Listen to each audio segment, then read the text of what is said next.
Public sentiment against the live cattle trade remains unabated. Rallies were held across Australia today in support of phasing it out in 3 years' time.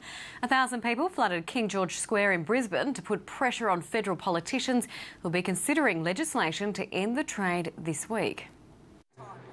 Both the federal government and the opposition currently support live cattle exports if the animals can be slaughtered humanely.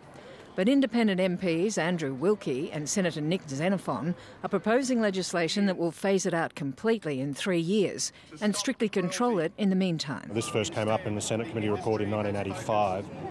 The industry's had decades to sort it out. And cruelty continues. All the industry's focused on, at taxpayer expense, is to continue to expand the industry and expand the cruelty. The RSPCA organised these national rallies to keep the pressure on Canberra after the first wave of horror that followed the broadcast of slaughter video from Indonesian abattoirs. And let the government know that for the cruelty to end, live export must also end.